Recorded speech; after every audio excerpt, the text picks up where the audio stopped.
আমি ভাবতেছি যে একটা ছিনতাই করব।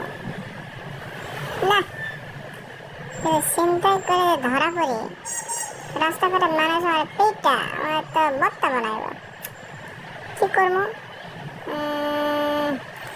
যদি আমি কাজ করি, প্রত্যেক দিন রাজমিস্ত্রি কাজ করলে পাইমু আমি 800 টাকা, তাহলে মাসে হইব হলো 24,000 টাকা।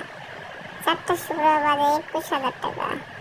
এই টাকা দিয়ে কয়দিনে কি করবো? তার সে কাজ করি, কোন একটা দলে আমি যোগ দিই, তাহলে দলে যোগ দিলে পাতি নেতা হয়তো আমি অনেক টাকা কামাইতে পারবো। চান্দা তুলবো প্রত্যেক বাড়ি বাড়ি, তাও তার চিন্তা নাই। প্রত্যেক বিল্ডিং থেকে যেগুলো বিল্ডিং নতুন করবো, এখান থেকে আমি 10 লাখ টাকা, যেগুলো পুরাতন বিল্ডিং এগুলোতে আমি 1 লাখ টাকা, আর যেগুলো আধা পুরাতন বিল্ডিং কাজ চলতেছে এগুলোতে আমি 5 লাখ টাকা। তাহলে তুমি 1 বছরে বড় লোক। এটাই করতে হবে, বুদ্ধি পাইছে এবার, যাক কাজে লাগবে।